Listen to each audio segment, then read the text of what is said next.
ব্যক্তিগত আলোচনা করব।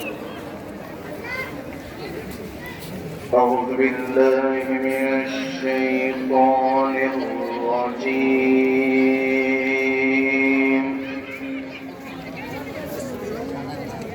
بسم الله الرحمن الرحيم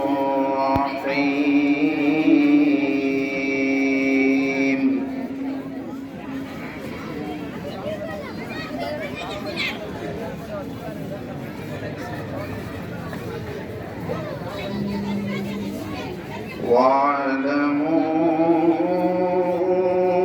أن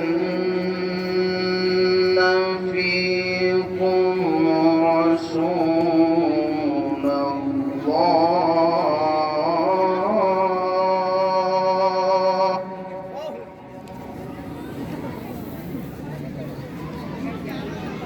لو يطيعكم في كثير من الأمر لعنتم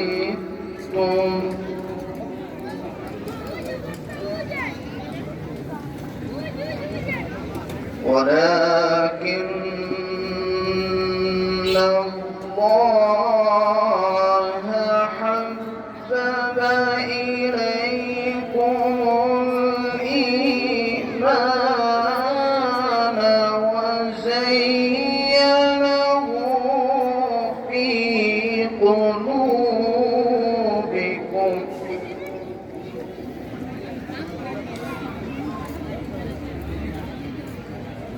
وزينه في قلوبكم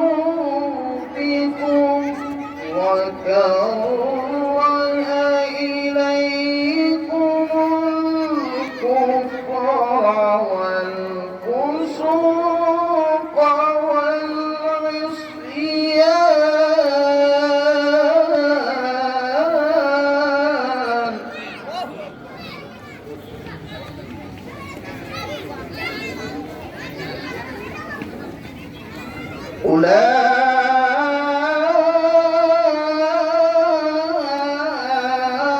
أولئك هم الراشدون فضلا من الله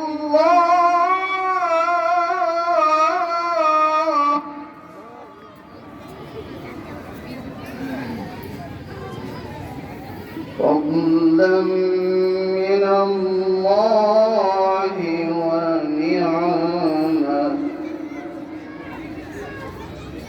والله عليم حكيم صدقت يا رب العالمين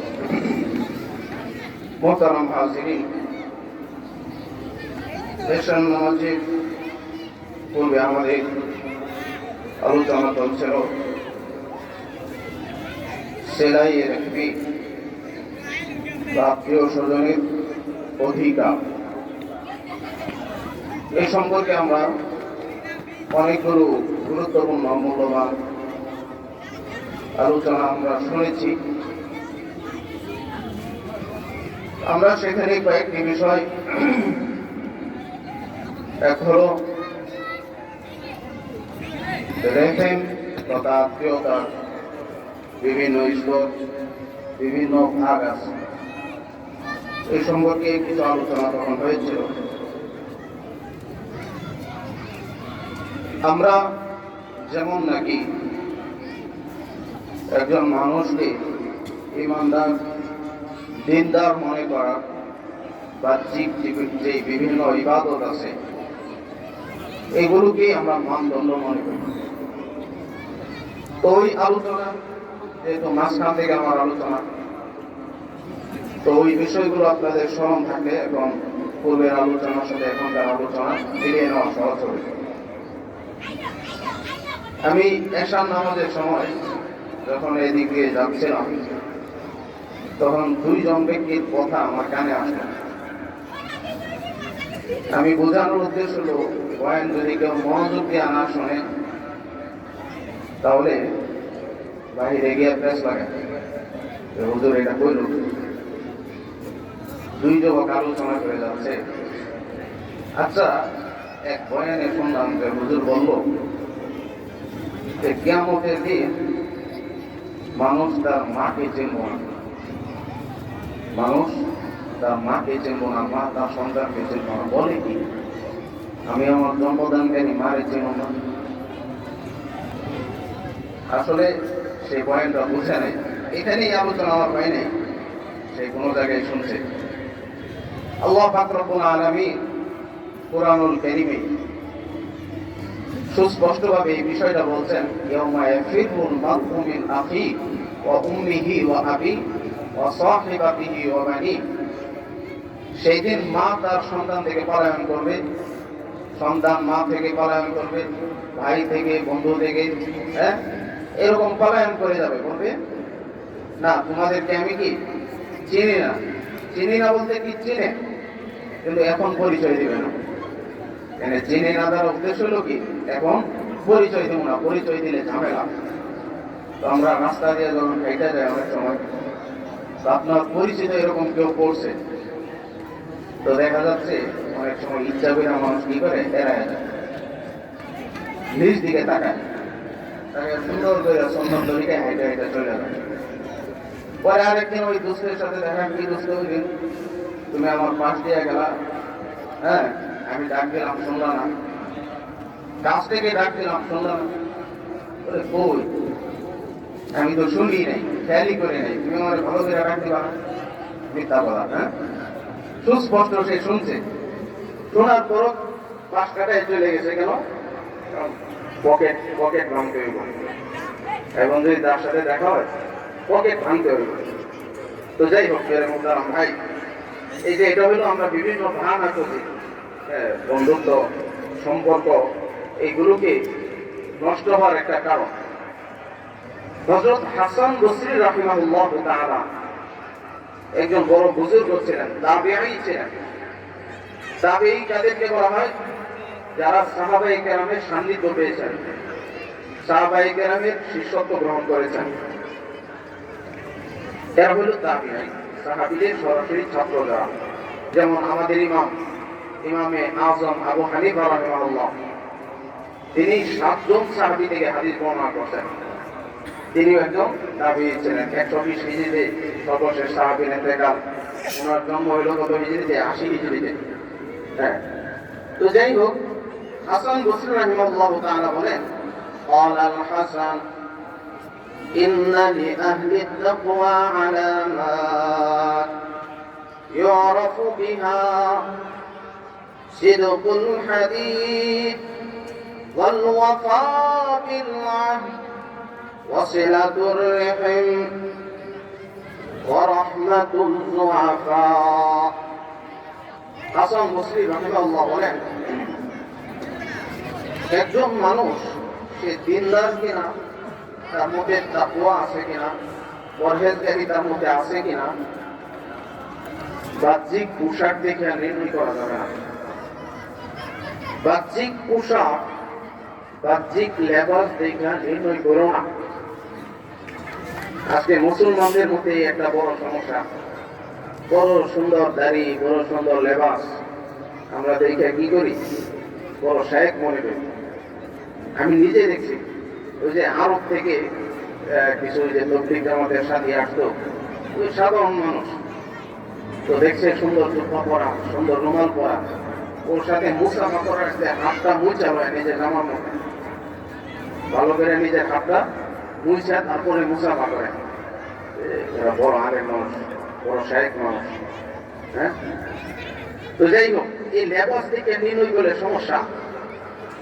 সুলতান সালাউদ্দিন আইয়ুবী রাহিমাহুল্লাহ তাআলা, তিনি যখন বাইতুল মুকাদ্দাস বিজয় করেন, তখন এরকম প্রায় 3000 লেবাসদারীকে তিনি হত্যা করেন। হ্যাঁ, যারা ইহুদি ছিল, গুপ্তচর ছিল, যারা মুসলমানদের মধ্যে এরকম লেবাস ধারণ করে দিনের কথা প্রচার করত, তিনি তাদেরকে হত্যা করেন। যাই হোক, আপনারা এরকম বিভিন্ন কিতাবগুলো পড়লে, ইতিহাসের কিতাবগুলো পড়লে জানতে পারবেন। হাসান বসরি রাহিমাহুল্লাহ তাআলা বলেন, একজন মানুষ দিনদার কিনা, তাকওয়াওয়ালা কিনা, পরহেজগার কিনা, তার নির্ণয় করার কিছু আলামত আছে। এই আলামত গুলো যদি পাওয়া যায়, তুমি সাক্ষী দিয়ে দাও ওই ব্যক্তি দিনদার, ইমানদার। এর মধ্যে এক নম্বর, তুমি বলেন, এক নম্বর সিদকুল হাদিস, ওই ব্যক্তি সবসময় সত্য কথা বলে, সবসময় সত্য কথা বলে। এই ব্যক্তিকে সাক্ষ্য দিয়ে দাও এই ব্যক্তি একজন দিনদার, তাকওয়াওয়ালা, পরহেজগার মানুষ। তুমি সাক্ষী দিতে পারো সবসময় সত্য কথা বলে এই ব্যক্তি দিনদার। আজীব ঘটনা, আজীব ঘটনা আছে। রেওয়ায়েতটা একটু মুরসাল, কিন্তু এই রেওয়ায়েতটা শুধু আপনাদের তারকিবের জন্য আমি শোনাইতেছি। جاء رجل إلى النبي صلى الله عليه وسلم, এক ব্যক্তি নবীজির কাছে আসছে, এসে বলতেছে, ইয়া রাসূলুল্লাহ, আমার মধ্যে অনেকগুলো দোষ আছে। কি দোষ? বলে, এক নম্বর, আমি মিথ্যা কথা বলি। আচ্ছা। দুই নম্বর, জিনা। তিন নম্বর, চুরি করা। এরকম অনেকগুলো সে তার বদ অভ্যাসের কথা সে বলল, যে এই বদ গুণগুলো, খারাপ গুণগুলো, এগুলো তো গুণ না, দোষ। এই দোষগুলো আমার মধ্যে আছে। নবী করিম সাল্লাল্লাহু আলাইহি ওয়াসাল্লাম তাকে বললেন, তুমি একটা কাজ করবা, সত্য কথা বলবা, মিথ্যা কথা ছেড়ে দেবা। শুধু এই একটা নসিহত করলেন নবীজি তাকে, এই একটা নসিহত করলেন, তুমি সত্য কথা বলবা, মিথ্যা কথাকে ছেড়ে দেবা। তো সাহাবায়ে কেরাম এমন ছিলেন, আর নবীজির জবান থেকে একটা কথা শুনছেন, নবীজির কথা তো শুধু মুখ থেকে বের হইতো না, ভিতর থেকে বের হইতো। দরদ মাখা কথা ছিল। এই কথাটা যখন দিল থেকে বের হয়, ভিতর থেকে বের হয়, এই কথাটা মানুষের দিলে লাগে। কিন্তু কথা যদি শুধু মুখের কথা হয়, এই কথাটা দিল পর্যন্ত পৌঁছে না। দেখেন, আজ থেকে প্রায় 700 বছর আগে ভারতের হিন্দুস্তানের একটা জায়গা আছে গাঙ্গুহ। এই গাঙ্গুহে একজন বুজুর্গ ছিলেন, শাহ আব্দুল কুদ্দুস গাঙ্গুহি রাহমাতুল্লাহ আলাইহি। অনেক বড় বুজুর্গ মানুষ।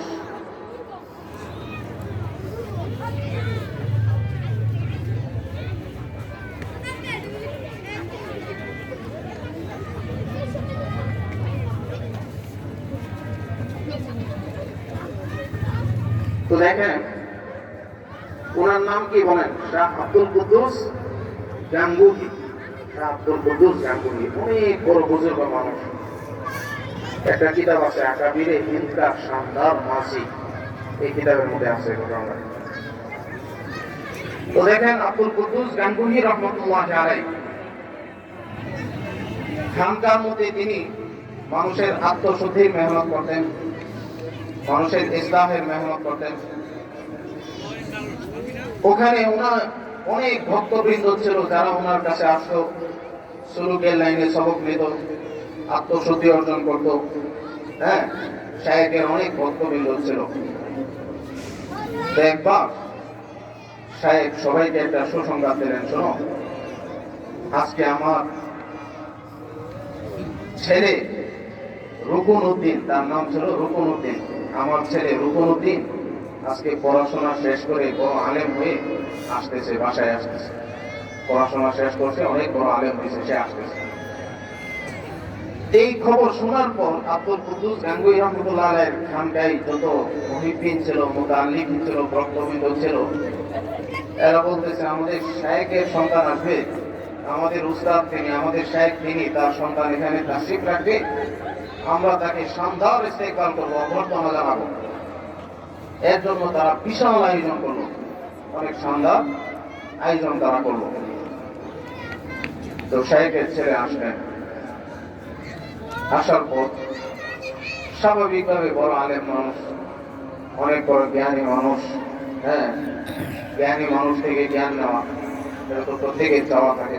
আর হিকমাতু দাল্লাতুল মুমিন হাইসু ওয়াজাদাহা ফাহুয়া আহাক্কু বিহা। হুজুর বলেন, হিকমত, জ্ঞান, এটা হলো মুমিনের হারানো সম্পদ। হারানো সম্পদ মানুষ যখনই পায়, এটা কোন সময় খুঁজে পাওয়া যায়? যেরকম মানুষটাকে উদ্বিগ থাকে, মানুষটাকে এটার জন্য অস্থির থাকে, আমার এই দামি মূল্যবান হারানো সম্পদটা কোথায় খুঁজে পাবো? তো সে যখনই পায় এটাকে সাথে সাথে কুড়িয়ে নেয়, ধরে নেয়, ছুঁয়ে নেয়। তো এরকম জ্ঞান হলো মানুষের দল্লাতুল মুমিন, হাইসু ওয়াজাদাহা ফাহুয়া আহাক্কু বিহা, এটাকে গ্রহণ করে। আব্দুল কুদ্দুস গাঙ্গুহি রাহমাতুল্লাহি আলাইহি মুরিদরা ছেলে রুকুনুদ্দিনকে গ্রহণ করার জন্য সুন্দর ইস্তেকবাল করার আয়োজন করলো। খাবার দাবার পাঠাইলো, সুন্দর সাজসজ্জা করলো। আব্দুল কুদ্দুস গাঙ্গুহির ছেলে শাহ রুকুনুদ্দিন আসলেন। আসার পর সবাই বলতেছে, হযরত हमें कुछ नसीहत से नवाजे, আমাদেরকে কিছু নসিহত করেন। হ্যাঁ, আপনার নসিহত থেকে আমরা উপকৃত হইতে চাই।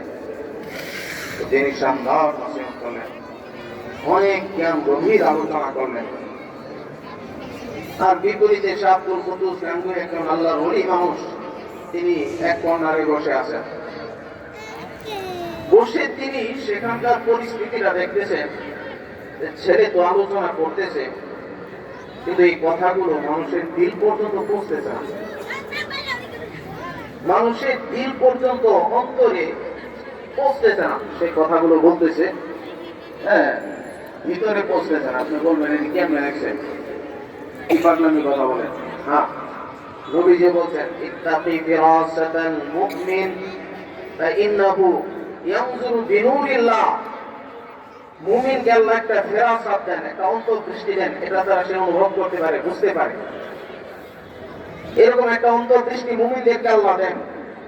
হ্যাঁ, দেখে দেখে মানুষ চিনতে পারে, বুঝতে পারে। কেমন একজন মানুষ, হ্যাঁ, একজন মানুষের চেহারা দেখা বলা যায় এই লোকটা 5 ওয়াক্ত নামাজ পড়ে, এই লোকটা হ্যাঁ আল্লাহকে সেজদা দেয়, এই লোকটা জিকির করে, এই লোকটা তেলাওয়াতে কালামে পাক করে। চেহারা দেখলে বোঝা যায়। আরেকটা লোক সারা রাত সেই বোতল টানে, সারা রাত কি করে, ডাইল খায়। এদেরকে মানুষ কি বলে? ডাইল খোর বলে। আমরা মাদ্রাসায় বসি, সারা জীবন ডাইল খাইলাম, কেউ ডাইল খোর বলে না। আর ও জানি কি একটা খায়, ওটাকে মানুষ কি বলে? ডাইল খোর বলে। ডাইল খোর যদি বলতে চান তাই আমারে বলতে পারেন। হ্যাঁ, সারা জীবন ডাইল খেয়েছে মাদ্রাসায়। হুজুর যারা আছে মাদ্রাসায়, যারা পড়ে নাকি সারা জীবন ডাইল খায়, এদেরকে ডাইল খোর বলে না। যাই হোক, একজন ব্যক্তির চেহারার মধ্যে আলামত, সীমাহুম ফি উজুহিহিম মিন আতারি সুজুদ। আল্লাহ বলেন, একজন মানুষ সেজদা দিচ্ছে, সেজদা দেয়, আল্লাহর সামনে মাথা ঝুঁকায়, ওই ব্যক্তির চেহারা দেখলে বলা যায় এই ব্যক্তির সম্পর্ক তাআল্লুক মা আল্লাহ আরশের মালিকের সাথে। চেহারা দেখলেই বোঝা যায় এই ব্যক্তির চেহারা, এই ব্যক্তির কপাল, এই ব্যক্তির মাথা একমাত্র আল্লাহর সামনে ঝুঁকে, এই ব্যক্তি একমাত্র আল্লাহর বরত্ব গায়। চেহারার মধ্যে আলামত ভেসে ওঠে। আরেক ব্যক্তি পাপিষ্ঠ পাপাচারের মধ্যে লিপ্ত থাকে, আল্লাহ ছাড়া গায়রুল্লাহর সামনে মাথা নত করে, গায়রুল্লাহর সামনে মাথা নত করে। তার চেহারা দেখলে বুঝতে পারবেন শিরকের ছাপ। দেখবেন অনেক মানুষ, ইমানদার মানুষ বৃদ্ধ হইতে থাকে, চেহারার উজ্জ্বলতা আরো বাড়তে থাকে। অনেক মুরব্বীরা দেখছি আমি, হ্যাঁ, বয়স হইতেছে, তাদের চেহারার উজ্জ্বলতা আরো বাড়তেছে। কি সুন্দর চেহারা, কারণ তার আমল বাড়তেছে। হুজুরকে একবার এক ব্যক্তি জিজ্ঞাসা করলো, ইয়া রাসূলুল্লাহ আইয়ুন নাসি আফদল, হুজুর সবচেয়ে উত্তম দামি মানুষ কে? হুজুর জবাব দিলেন, মান তালা উমরুহু ওয়া কাসুরা আমালুহু।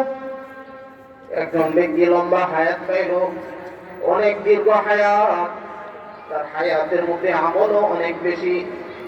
লম্বা সময় সে আমল করছে, 60 বছর পর্যন্ত নামাজ, সাথে নফল নামাজ, জিকির আছে, তেলাওয়াতে কালামে পাক আছে, অনেকগুলো নেক আমল আছে। বলেন, বয়স বেশি পেল, আমল বেশি পেল, এই ব্যক্তিরা উত্তম। এর বিপরীত মানা কি হবে, বিপরীত মর্ম কি হবে? বয়স বেশি পাইছে, হ্যাঁ, তার গুনাহ বেশি, গুনাহ বেশি, ওই ব্যক্তিটা কি নিকৃষ্ট। একজন ব্যক্তি যে শিরিকের মধ্যে লিপ্ত থাকে, আল্লাহ ছাড়া ভূত বিভিন্ন প্রতিমার সামনে মাথা ঝোঁকায়, বয়স হইতে থাকবে দেখবেন চেহারাও কি হইতেছে, চেহারার মধ্যে আলামত প্রকাশ পাইতেছে, হ্যাঁ, প্রকাশ পাইতে থাকে, দেখলেই বুঝতে পারবেন। ইহুদিদের বড় আলেম আব্দুল্লাহ বিন সালাম রাদিয়াল্লাহু তাআলা আনহু,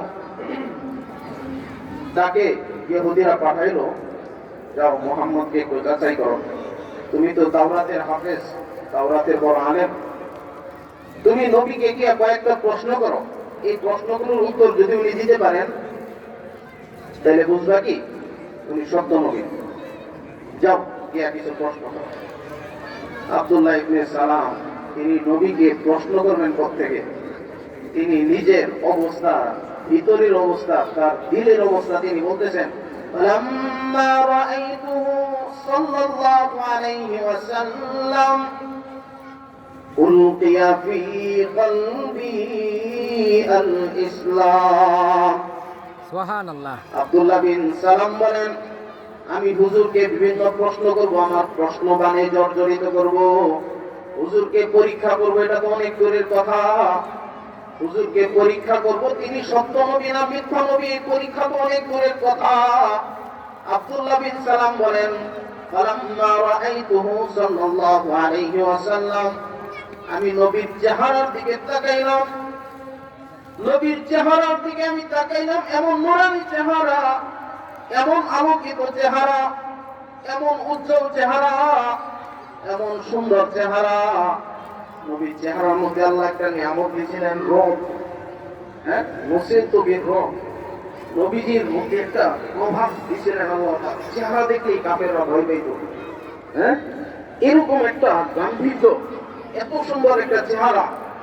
আব্দুল্লাহ বিন সালাম বলেন, ফালাম্মা রাআইতুহু সাল্লাল্লাহু আলাইহি ওয়াসাল্লাম, হুজুরকে যখন আমি ভালোভাবে দৃষ্টি দিয়ে দেখলাম, উলকিয়া ফি কলবি আল ইসলাম, আমার নবীর সাথে তর্ক বিতর্কের প্রয়োজন হয় নাই, নবীকে যাচাই করারও প্রয়োজন হয় নাই, প্রশ্ন করারও প্রয়োজন হয় নাই, নবীকে পরীক্ষা করারও প্রয়োজন হয় নাই, চেহারাই আমাকে সাক্ষ্য দিয়া দিল, ওগো আব্দুল্লাহ ইবনে সালাম, এটা কোনো মিথ্যাবাদীর চেহারা না, এটা কোনো ধোঁকাবাজের চেহারা না, এটা কোনো মিথ্যুকের চেহারা না, মিথ্যাবাদীর চেহারা না, এটা সত্যবাদীর চেহারা।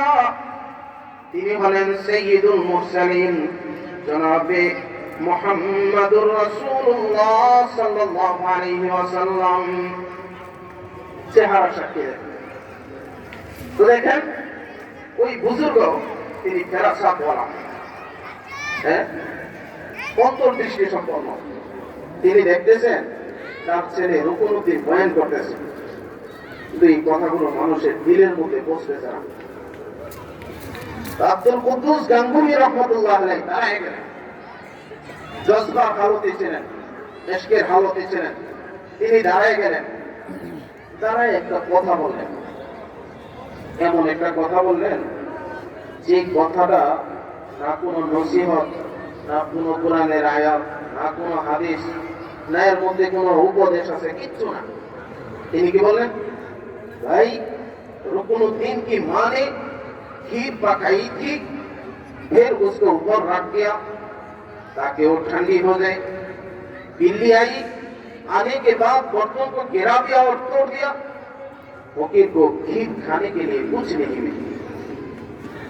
बोलें कि बोलते से भाई গত রাতে রুকনুদ্দীনের মা ক্ষীর পাকাইছিল, এটা উপরে তাকিয়ে রেখে দিচ্ছে যাতে ঠান্ডা হয়ে যায়, হঠাৎ একটা বিড়াল এসে এই ক্ষীরটাকে ধাক্কা মেরে ফেলে দিচ্ছে, ক্ষীরটা মাটিতে পড়ে গেছে, আমি ফকির এই ক্ষীরটা খাইতে পারলাম না। উনি কথা বললেন, সাথে সাথে পুরা মজমা কান্নাকাটি শুরু করেছে, হাউ করে কান্নাকাটি শুরু করেছে। আবার বললেন, भाई रात रुकनुद्दीन की मां ने खीर पकाई थी, फिर उसको ऊपर रख दिया ताकि वो ठंडी हो जाए, बिल्ली आई, आने के बाद बर्तन को गिरा दिया और तोड़ दिया, फकीर को खीर खाने के लिए कुछ नहीं मिली, आवाज कानाकाटी शुरू। হযরত থানভী রাহমাতুল্লাহ আলাইহি এই ঘটনা লেখার পর বলেন, আব্দুল কুদ্দুস জাঙ্গুই রাহমাতুল্লাহ আলাইহি তিনি যে কথাটা বলছেন এর মধ্যে না কোরআনের কোনো আয়াত আছে, না কোনো হাদিস আছে, না কোনো নসিহত আছে, কিন্তু বিষয় হলো তার দিলটা ছিল পরিষ্কার, একদম পরিচ্ছন্ন। এই দিল থেকে যেই কথাটাই বের হয়, যেই কাজটাই করেন, যেই কথাটাই বের হন, এটাই গ্রহণ করেন মানুষ। হ্যাঁ, নবী করিম সাল্লাল্লাহু আলাইহি ওয়াসাল্লামের সাহাবায়ে কেরাম প্রত্যেকটা কথাই গ্রহণ করতেন, প্রত্যেকটা কাজেই অনুসরণ করতেন। হ্যাঁ, প্রত্যেক কাজে। একবার নবী করিম সাল্লাল্লাহু আলাইহি ওয়াসাল্লাম নামাজ পড়তেছেন, নবীজি নামাজের মধ্যে জুতা খুলে ফেললেন। সাহাবায়ে কেরাম তাখাল্লু নিআলাহুম, তারাও জুতা খুলে ফেললেন। নামাজের পরে নবীজি জিজ্ঞাসা করলেন, মা হামালাকুম আলা খালাই নিআলিকুম, তোমরা জুতা খুললা কেন? বলতেছে, রাআইনাকা, আপনাকে দেখছি হুজুর আপনি খুলতেছেন। আরে আমাকে জিবরিল আলাইহিস সালাম বলছে জুতার এক পাশে একটু সামান্য নাপাকি লেগে আছে, এই জন্য আমি খুলছি। হ্যাঁ, প্রত্যেক কাজে অনুসরণ, প্রত্যেক কথায়।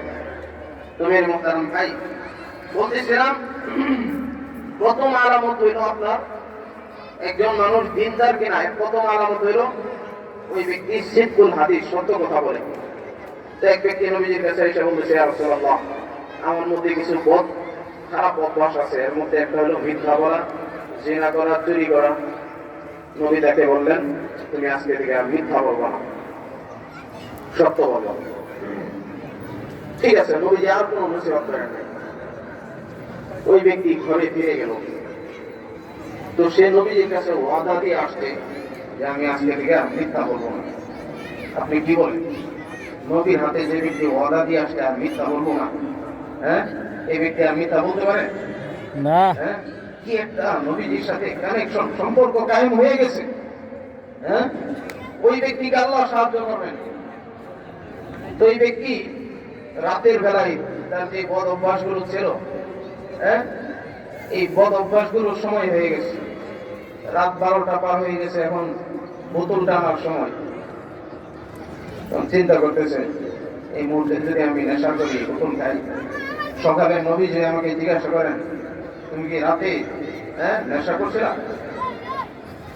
রাতে নেশা করছিলাম? তো আমি যদি বলি জি নেশা করছি, তো এই কথা বললে কি হবে? নবীজি রাষ্ট্রপ্রধান, তখন মদিনার শরঈ যে বিচার আছে এটা কায়েম করবেন, আমার উপর শাস্তি প্রয়োগ করবেন। হ্যাঁ, আর যদি বলি না মদ খাই নাই, তাহলে তো মিথ্যা হয়ে যাবে। নবীর সাথে তো মিথ্যা বলার সুযোগও নেই, আমি ওয়াদা করে আসছি, কি করতে পারি? বলেছে না, মদ খাওয়া যাবে না। একটু করে তার টিমের অন্যান্য সদস্য যারা আছে একসাথে বের হয়, রাস্তায় কি করে মানুষের পকেট কাটে, ব্যাগ নিয়ে দৌড় দেয়, এই যে চুরি চিন্তায় অভ্যাস। হ্যাঁ, চিন্তা করতেছে কিভাবে যাই। সকালে যে নবীজি জিজ্ঞাসা করে, তুমি চুরি করছো রাত্রে? আমি যদি বলি করছি, তাহলে তো শাস্তি দিবেন, হাত কাটা। আর যদি বলি করি নাই, তাহলে তো মিথ্যা হবে নবীর সাথে। হ্যাঁ, নবীর সাথে মিথ্যা বলা হবে, কি করতে পারি? না, যাওয়া যাবে না। এরকম তার যে বদ অভ্যাস গুলো ছিল, প্রত্যেকটার ক্ষেত্রে একই ঘটনা ঘটছে। নবী করিম সাল্লাল্লাহু আলাইহি ওয়াসাল্লামের কাছে সকালে আসলো। নবী করিম সাল্লাল্লাহু আলাইহি ওয়াসাল্লাম তাকে জিজ্ঞাসা করলেন, কি অবস্থা তোমার, রাতে কি হয়েছিল তোমার? তো এই ব্যক্তি বিস্তারিত সব ঘটনা করে বলল। আল্লাহ পাক এই মিথ্যা ছেড়ে দেওয়ার কারণে, সত্য গ্রহণ করার কারণে আল্লাহ পাক তাকে সমস্ত গুনাহ থেকে বাঁচার তৌফিক দান করলেন। সুবহানাল্লাহ। এক নম্বর সিদকুল হাদিস। দুই নম্বর হলো ওয়াল ওয়াফা বিল আহদ, অঙ্গীকার পূরণ করা। কারোর সাথে কোনো ওয়াদা করেছেন, সেই ওয়াদাকে পূর্ণ করা। তিন নম্বর ওয়াসিলাতুর রাহিম। হাসান বসরি বলেন, একজন মানুষ আহলে তাকওয়া, নেককার কিনা, পরহেজগার কিনা, বাহ্যিক আলামত দেখে নির্ণয় করা যাবে না, বাহ্যিক লেবাস দেখে পরিপূর্ণ নির্ণয় করা যাবে না। তার মধ্যে এই আলামত গুলো দেখবা। তিন নম্বর আলামত ওয়াসিলাতুর রাহিম, ওয়াসিলাতুর রাহিম, ওই ব্যক্তি আত্মীয়তার বন্ধন ঠিক রাখে কিনা, আত্মীয়তার সম্পর্ক ঠিক রাখে কিনা, ওই ব্যক্তি তার বাবার সাথে মায়ের সাথে সম্পর্ক আছে কিনা, ভাইয়ের সাথে সম্পর্ক আছে কিনা, বোনের সাথে সম্পর্ক আছে কিনা। আমাদের সমাজে নাই, হ্যাঁ, এমন ব্যক্তি যারা বোনের সম্পদ মাইরা দিছে, এখন তাদেরকে ফজরের নামাজেও দেখা যায় প্রথম কাতারে, ঠিক সকালে তসবিহ পড়তে পড়তে রাস্তায় হাঁটে। আরেকজনকে দেখছি সকালে এই যে আমার পাঞ্জাবি যেমন বুকে পকেট আছে, ওরও পাঞ্জাবি জুব্বা এরকম পকেট আছে, ওই যে সৌদি থেকে আনছে জুব্বা, বুকে পকেট আছে। এখানে মোবাইলের ওখানে ওয়াচ ছাইরা এই পকেটের মধ্যে মোবাইলটা রেখে সকালে হাঁটে। তো আমি তার ব্যাপারে অনেক ধারণা করলাম, অনেক নেককার মানুষ, পরহেজগার মানুষ, হ্যাঁ, অনেক ভালো মানুষ।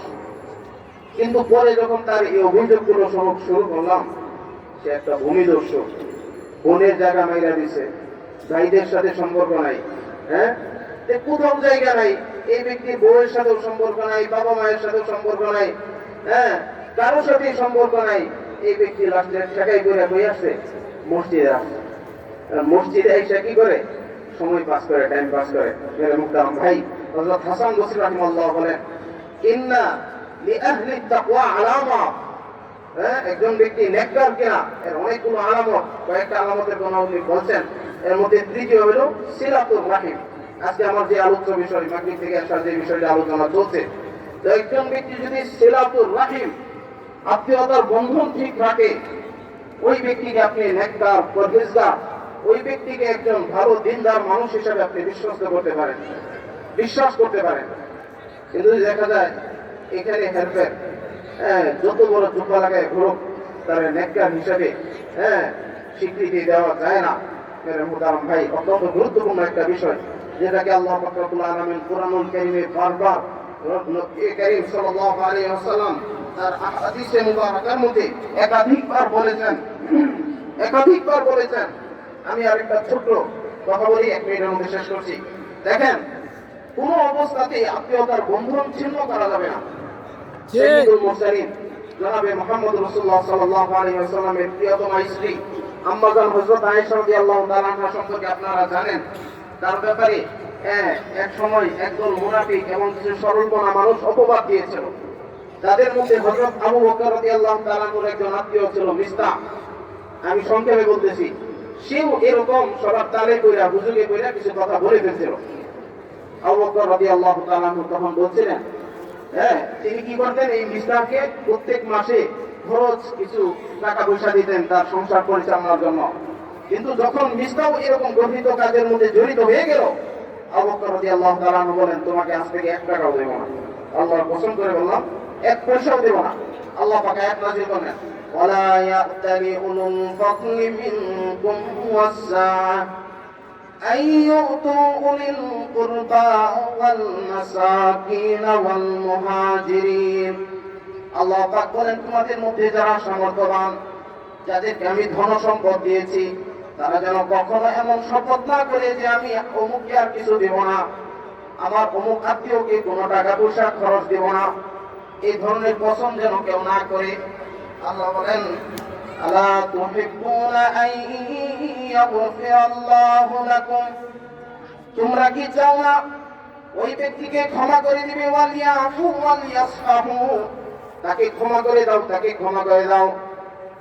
তোমার সাথে কোন আত্মীয় অন্যায় করছে, নবীজি বললেন ওয়াসাল্লানি, নবীজি বলেন সিলমান কতাক, একজন আত্মীয় তোমার সাথে আত্মীয়তা সুলভ আচরণ করে নাই, তোমার খোঁজ খবর রাখে নাই, তুমি বারবার তার খোঁজ খবর রাখো, কিন্তু তোমার এই ভালো আচরণের ভালো প্রতিদান দেন নাই। নবীজি বলেন তারপর সম্পর্ক রাখো। তারপর সম্পর্কে কেউ যদি রাখে, ওই ব্যক্তির থেকে তো ভালো কোনো প্রতিদান পাইল না তার ভালো কাজের, কিন্তু এর প্রতিদান পাবে আমার আল্লাহর কাছে। সুবহানাল্লাহ। বললেন আল্লাহ তুহিব্বুনা ইয়াগফিরাল্লাহু লাকুম, আল্লাহ তোমাদেরকে ক্ষমা করে দিবেন, তোমার ভাইকে ক্ষমা করে দিলে। তোমরা কি এটা চাও না? এই আয়াত যখন হযরত আবু বকর শুনলেন, ঘর থেকে দৌড় দিয়ে আসলেন, বলা উহিব্বু আন ইয়াগফিরাল্লাহু লি, অবশ্যই আল্লাহর কসম আমি এটা পছন্দ করি, আল্লাহ পাক আমাকে ক্ষমা করে দিন। তিনি পূর্বের মতো সেই মিসবাহ, হ্যাঁ, তাদেরকে তিনি কি বলেন, খরচ, মাসিক যে একটা খরচ দিতেন এটা জারি রাখলেন। তো দেখেন অনেকগুলো আলোচনা ছিল। তো ইনশাআল্লাহ আমরা উলামায়ে কেরামের জবান থেকে সময় সময় শুনে নেব। আল্লাহ পাক আমাদেরকে বোঝার আমল করার তৌফিক দান করুন। আখিরু দাওয়ানা আলহামদুলিল্লাহি রাব্বিল আলামিন। আসসালামু আলাইকুম ওয়া রাহমাতুল্লাহ।